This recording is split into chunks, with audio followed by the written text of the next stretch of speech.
look, as I'm making this video to introduce Ad Lib to you guys, I feel pressure, and you probably feel pressure too when you hear that your church has brought in Ad Lib Music to be a coach for you. So the biggest part of why we wanted to do this video today is just to introduce ourselves to you, to let you know a little bit of how we work and what it feels like to work with us, and really to kind of break down any nervousness that you have, because we have nerves just like you guys. We're just regular people. So I'm Dave Helmuth.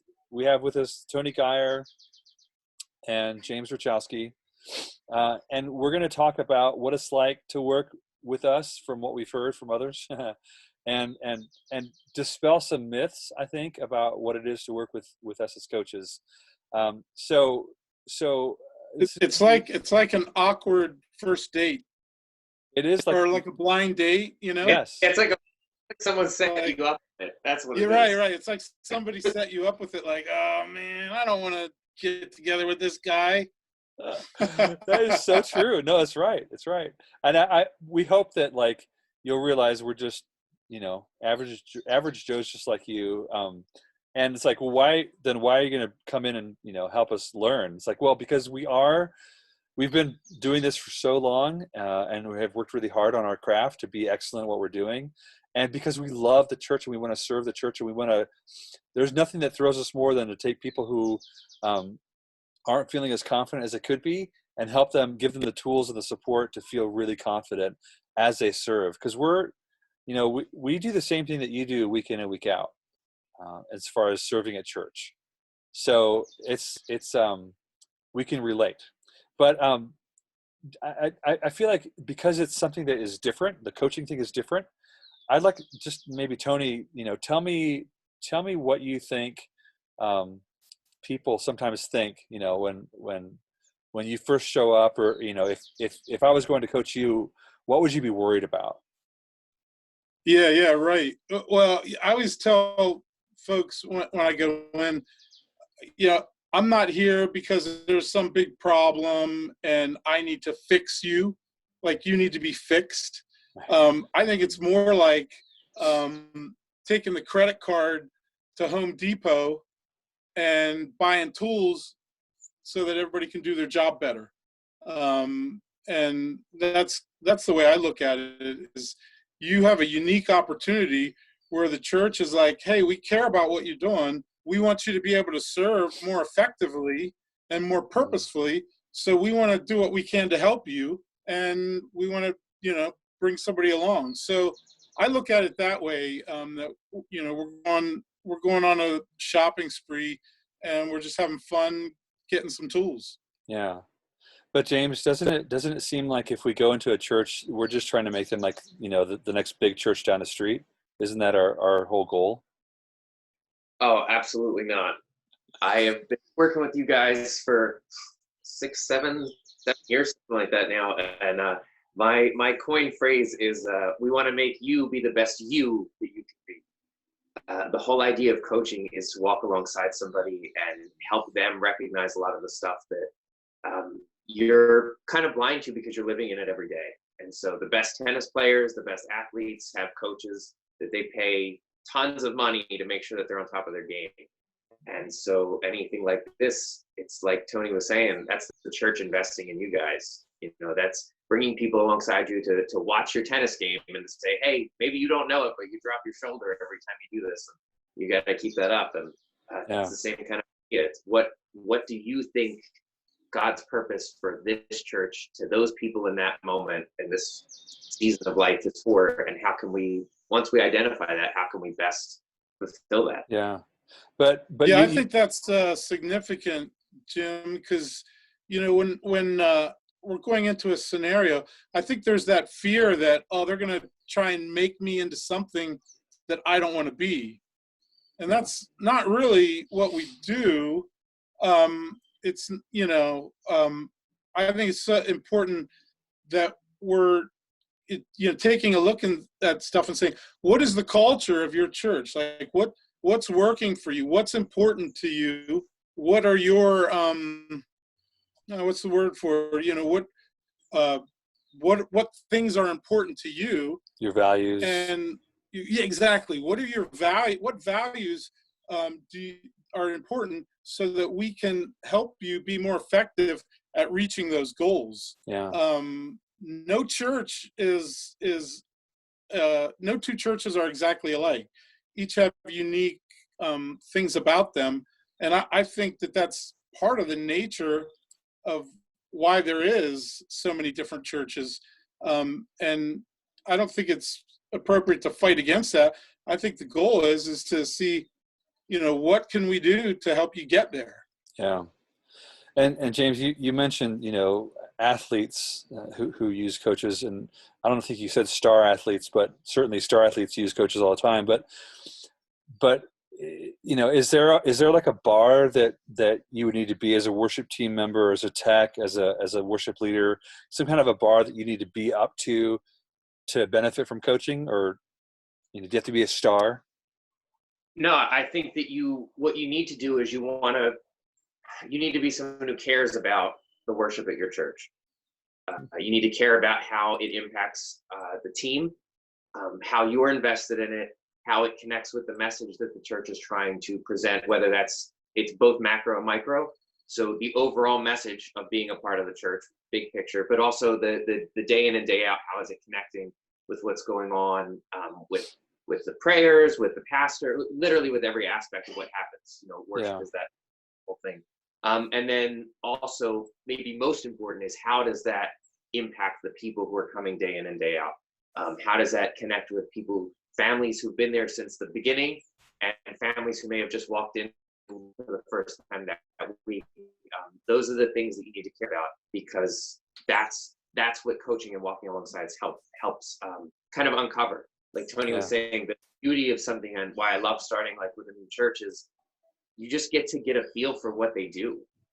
And I love, from even with Ad Lib to some other things I've done in my career with music, just being able to be a part of everyone's culture is my favorite thing. Is like, oh, these guys do it this way, and this is just a little different, and this down the street's just a little different, and getting to kind of share in that. And at the end of a long project, when we're working on something, to step back, to just walk in the room, to stand in the back and listen to the whole thing happen and see how people respond and connect, and just go, they're being them. They're encouraged by by their potential. They're encouraged by how they can be who they're supposed to be. It sounds cheesy, but I don't know, get it on a t-shirt, put on a bumper sticker. No, that's great. I mean, I love that answer. True.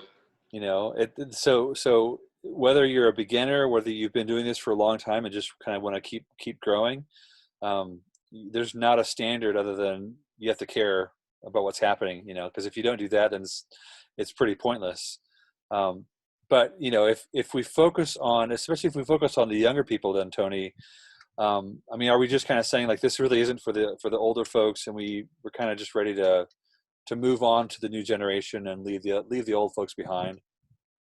Oh, that's a great question. Yeah, absolutely not. I think that's maybe a fear that some people have, that we might come in and say, hey, you're just not fresh enough, you're not cool enough, you're not hip enough to do that. I don't think that's a biblical concept. You wouldn't go to Christmas dinner with the whole family and say, Grandpa and Grandma, you guys eat out in the living room because you're too old to hang out with us. Like, that would be, ridiculous. That's the beauty of the church, is generations coming together. And we are, we're obviously following a God who is generational, right? We read a Bible that's generational. That's very important. So I think we need to be careful about making assumptions on what the right generation of worship is, right? Because when we get to heaven, and if we're too locked into the worship wars, who gets to win in heaven? Is it the angels, multitudes of angels singing, holy, holy, holy is the Lord God Almighty, with no PA systems and no drums and no guitars? Is it Bach? Is it organ music? is it electric guitars and drums? Like in heaven, who wins? You know, if we're thinking about it that narrowly, I think we're missing the big picture of what God's designed. And the beauty of the church is the intergenerational element of it. And if we're not addressing the intergeneration, then it's going to fade away, right? Because I used to, it's funny to think about now, but you know, years ago, I'm talking like 25, 30 years ago, I was the young whippersnapper that was like, oh, hymns are not cool and we need to sing choruses and acoustic guitars belong in church, right? So, you know, but guess what? I'm no longer 17, 18, 19, right? I'm 48 now. So now I'm getting to be the older generation, and I'm looking around and saying, does my church want to put me out to pasture? Like, am I too old for this? And absolutely not, you know? So the reality is that time marches on no matter what. But the Bible is also pretty clear on the wisdom to be gained from your elders and from leadership. So, yeah, man, I'm very passionate about not putting out the older generation and not moving them aside so we can have fun. I don't think that's what worship looks like. And I don't think worship will look like that in heaven. Now, we do have a responsibility to communicate in a relevant way to the people that are with us. But there is a way to do that, multi-generational. And we should embrace that, not be afraid of it. Yeah. Yeah. I mean, one of the things that has always been part of our mission as Ad Lib, and it's captured in 3 simple words: follow Christ together. We need to follow, we need to be moving. We can't just stay where we are today. We have to be going, we have to be growing, or else we're dying. But it has to be not the latest craze, not the latest book, not the latest cultural thing. It's around Christ. We follow Christ. There's no two ways about it. But we do that following of Christ in ways that bring us together, not in ways that divide us. And that's just really important to us. I'm getting rained on, so I have to stand up. It's awesome. That's awesome. Welcome to Costa Rica in the rainy season, where every day it rains in the afternoon. In the morning. Well, you know, the other thing, Dave, that, I mean, we talk about a lot, but if you make it, you know, if you get too locked into the generational thing, or hymns versus choruses, or piano versus organ, or drums and guitar, if you know, that's really setting the ceiling pretty low, right? There's not, if that's your biggest concern is, you know, are we allowed to do hymns or choruses? That's setting the ceiling pretty low. But if we're worshiping a God who created whatever, you know, elephant noses and, you know, butterflies with thousands of colors and variations and, you know, willow trees, you know, that ceiling all of a sudden is extended to infinity, right? So let's not set the ceiling too low on, you know, what we're doing. Does that make sense? Yeah, Tony, can I chime in just a second? Yeah. So Tony said that he used to be the young whippersnapper, and now he's finding himself getting, you know, looking at it from the other side. I feel like everybody looks at me and they think that, oh, because he's younger. I mean, I started working with you when I was 21. I think 21, and I'm going to be 28 in a few months. So I'm definitely on the other side of the spectrum. But I think that the beauty of this whole thing, and the reason that we all came together to do this, is because I think what Tony's saying, like, you're limiting yourself. I think if you're asking hymns, choruses, this or the other thing, it's practical. It's a good question to have, you know, because you're trying to build that identity. But I think that that's where it comes into play. Like, that's not an ad lib coach question. That's a you question. You know, what is the culture of your church? Because I don't really care what you're doing. I care about why you're doing it. And I think that that's that first thing I touched on of the only people who will benefit from coaches are the people who are invested in it and want to get better and want to see it serve, you know, God's mission for that particular place at that particular time. And so the idea of, if we're going to do a hymn, why? If we're going to do this contemporary song, why? If we want to put drums in this song, why? If we want to do, you know, this or the other thing, I had a coaching moment with someone that we currently work with the other day, and we were talking, and I said, you can do 6 chords, or you can do 6 bridges, but you need to give me a reason as a congregant why I needed to do this 6 times. So it really kind of goes along with everything. I think if you're looking at if you're trying to put a label on it and looking at the detail, it's a good question because you want to know how to make things work practically, but it's not a helpful question, because you'll get a better answer if you kind of dig a little deeper and say, why do we want to do all hymns? Do we only do hymns because we're trying to appease a certain part of the church that doesn't want to hear anything else? Because that's more of a culture issue than it is a music issue. You know, do we want to only do contemporary songs because we don't think there's any value in that stuff because we're modern and the coolest thing, and if there's not lights and smoke machines, it doesn't matter? Because that's a cultural issue, not a music issue. All worship music is worship music.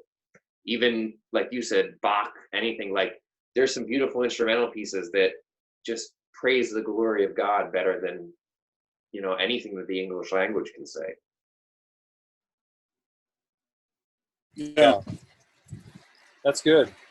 Well, to kind of wrap up here, I'm thinking, you know, just sharing from our hearts for a second, each of us can share, you know, what is your goal in terms of when I'm working with the church? This is what I'm trying to do. This is the effect that I want to have on the people that I'm coaching.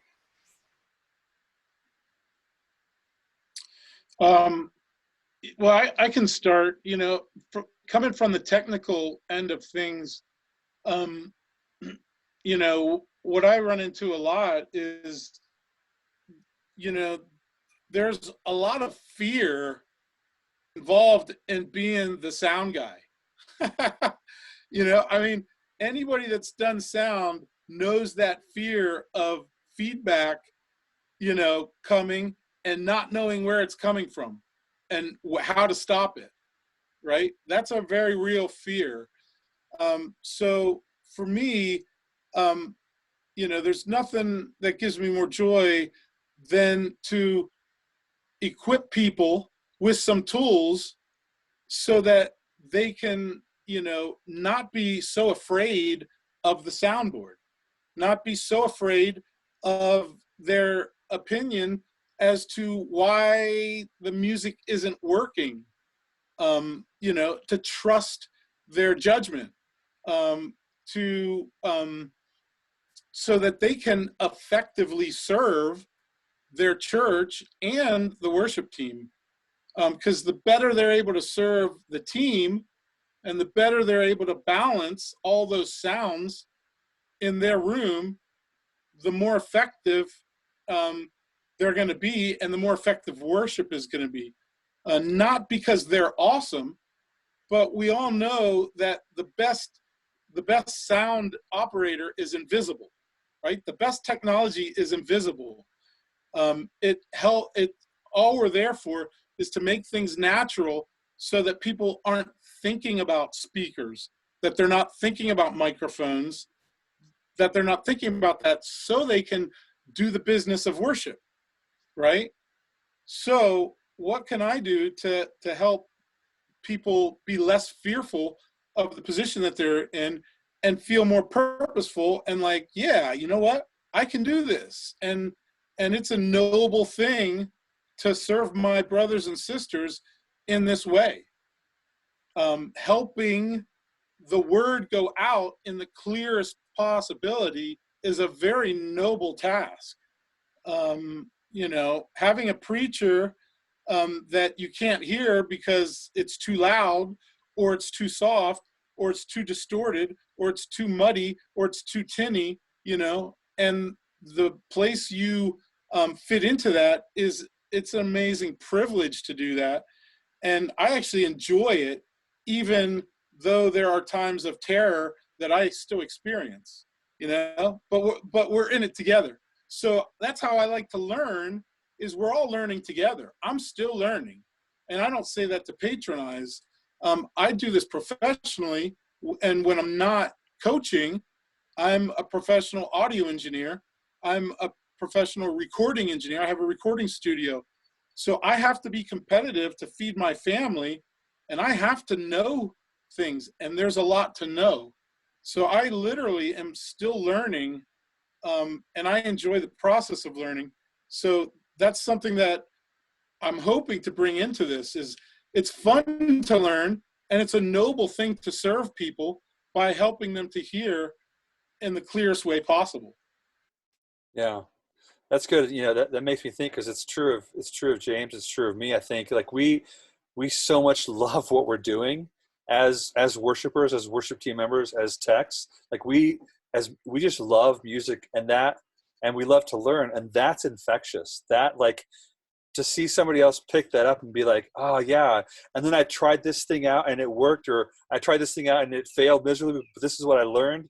Like, oh, we love that. And that's just an infectious energy. So James, what how would you put it, like what you want to see happen? Well, I just have to say, I love that you said, I tried this thing and it failed miserably, but here's what I've learned. Because I think that's the biggest hurdle for just anybody in any kind of public art. You know, anything, if you're mixing sound, if you're public speaking, if you're playing an instrument, you know, it's secular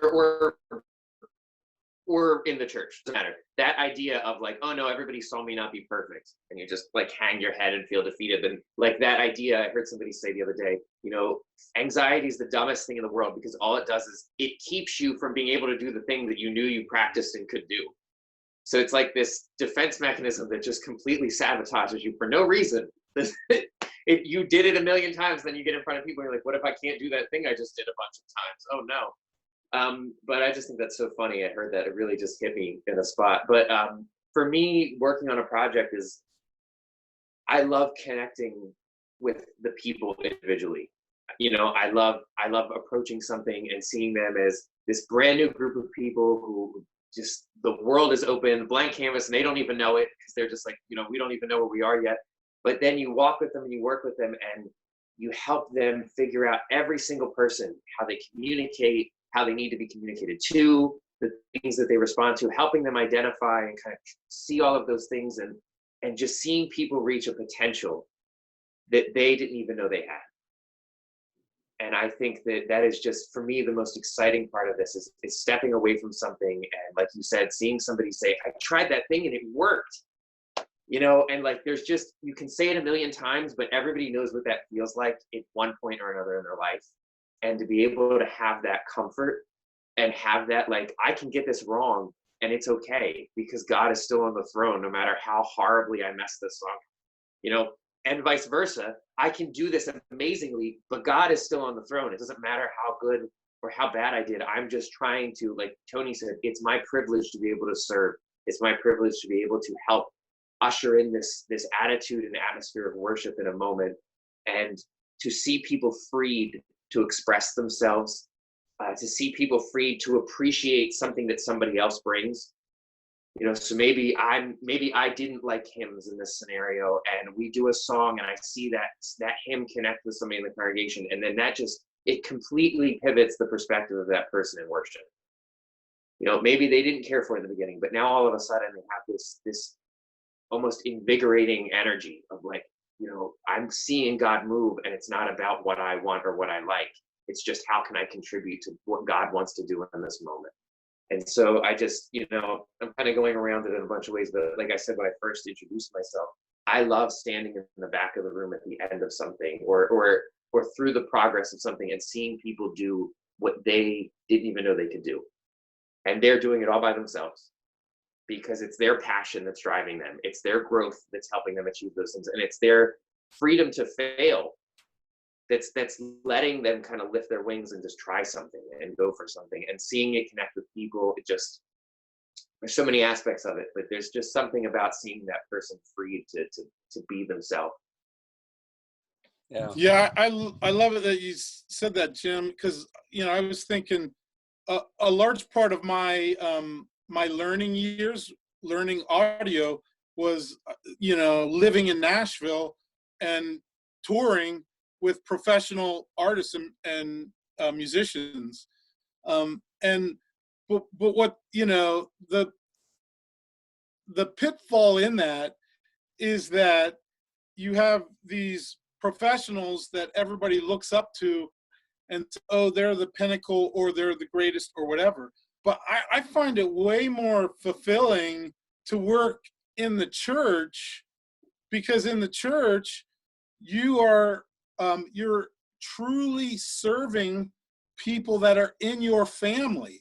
Like it's the family, and you see people serving heroically. You see the father that's doing his best to serve, even though his son is really struggling, right? Or he just got laid off. He lost his job. It's tremendously difficult, and yet he's showing up and trying to do the best he can, playing on a Sunday morning. Like, he's not trying to put on a show. Like, everybody gets concerned about, like, well, we're not performing here, we're just serving. Well, yeah, these people, they're like, who cares if the guy plays a blazing guitar lead, when the mistakes, the good and the bad, because you've been living with this guy for the last 10 years. I love that about the church, and that's something that we should embrace. Embrace that God has put us in community for a purpose, to serve together, to make music together, and watching that take place and encouraging people to take place, or encouraging people to do that, even when it can be awkward, that's a noble task. It's fun to be involved in that. And I kind of piggybacking off of that, I think that there's I even still, like you said, like there's still moments of your life where you approach something or you hear something happen, you get nervous. You're like, wait, what's going on? That's not right, or that doesn't sound right. And the same thing for every single one of us that plays an instrument, that works with it. You get in moments where you're like, this isn't going like I hoped or thought or whatever. And I think that especially in recent years for me, the biggest thing for me has been like kind of taking the magic away from like removing the illusion, kind of revealing how the magic trick works. You know what I mean? For lack of a better metaphor, but sharing some of your professional background. I just a few months ago was on an international tour and playing with some of the best musicians I've ever played with. But the funny part is they weren't the most virtuosic or the cleanest musicians I'd ever played with in my life. They were just the best at being good musicians. And that kind of took the illusion away on like a very professional level. It's not about being perfect. It's not about being better than anyone that's ever been on this stage before. It's not about knowing all the ins and outs of everything. It's about paying attention to what everybody's doing. It's about being willing to make a mistake and keep moving on. It's about, and it takes the magic away from it. They weren't these superheroes that could do no wrong. They were people. They were regular people that, I got on a plane with, and they ate the little peanuts too. Like, they didn't get like, they didn't get the lobster served to just them and coach. Like, what's this guy doing? He wasn't a big celebrity. He was just a regular guy. He was a very talented drummer, but he was a regular guy. We'd get Chick-fil-A together. Like, he was just a regular dude. And that kind of idea, I think we hear this stuff, or we see this stuff, or we see production, or we see certain things, and we're like, all of that is masking real people. It's covering up real people, making real mistakes, living real lives, doing real things, like you said. And like you said about that hero, like, you don't know those people, so you have no idea. But when you're in the grind and you're in the trenches week in and week out with people, and you see that person serving, you see that guy coming in working the soundboard, or you see that guy, leading rehearsals or doing this stuff, and you think, man, I know what he's going through. It's amazing that he still has the passion or the foundation or the security in what we're talking about to still go through with that, despite what he's been through this year. That's Yes. That's the kind of thing that helps you understand that, like, faith is an everyday, messy, not struggle like you don't want to do it, but it's a wrestling match. You're in the mud. You're going through it day in and day out, and you're watching people go through that day in and day out, and that's what makes it feel real. You know, it's not a beautiful album cover and a mastered, produced song that has, of course, it has no mistakes. They mastered it and finished it. They cleaned everything up before they sent it out. But real life is real life, and I think sometimes we get them in the wrong order. Yes.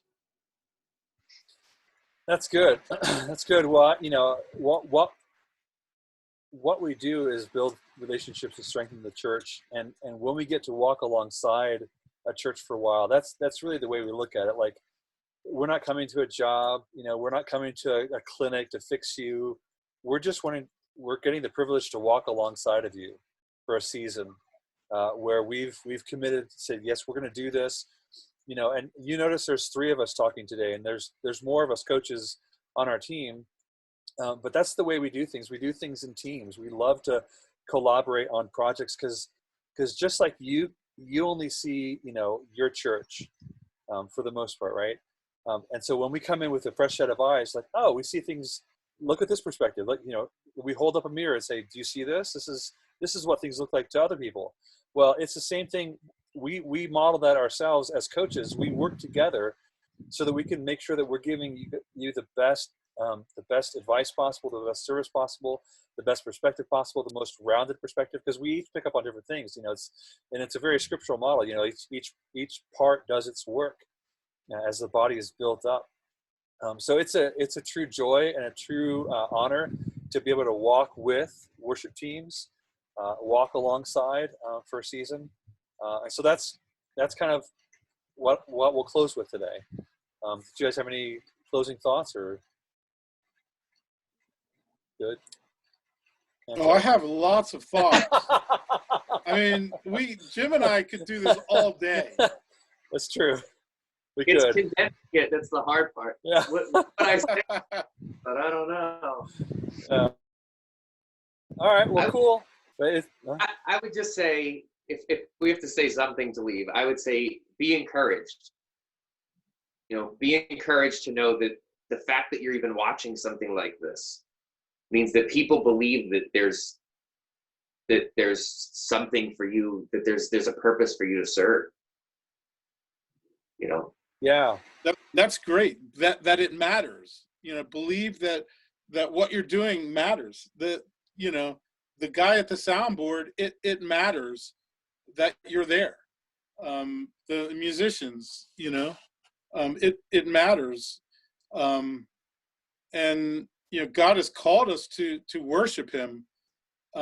He enjoys our worship, and he enjoys our attempts at worship, you know, and it matters. It does matter. That's good. Yeah, it's honoring to not only to us that the church has invested finances to bring us in, but it should say the same thing to you. Like, they decided that it mattered to pay a group of coaches to come in and walk alongside of you. So, excuse me. Thanks for watching this. I'm now still standing on my chair. Just my full disclosure right here. I've been standing on a chair for a while. Because otherwise the rain is coming. See, my head is like close to the thing. Otherwise the rain from the outdoors is, well, anyway. That's awesome. That's more than you need to see, but just so you know. I don't know. I don't believe you. Can you fly us both down there and have us stay in beautiful Costa Rica just so we know exactly what you're going through? I feel like I can't appreciate it from here. On June 15th, you know, the borders open up again, so absolutely. Okay. Should we all show? This is me in Lancaster in my quarantine studio. Oh, there you go. Oh, well, if he's gonna do it, with for all you techie guys, you can see the knobs and the lights and anyhow, not as cool as Costa Rica, but it was my and nowhere near as cool as Tony's. But this is the oh yeah, base making, and the SpongeBob lamp. You can't have it without the SpongeBob lamp. I love it. And the 8,000 guitars. Yes, the workspace. I love it.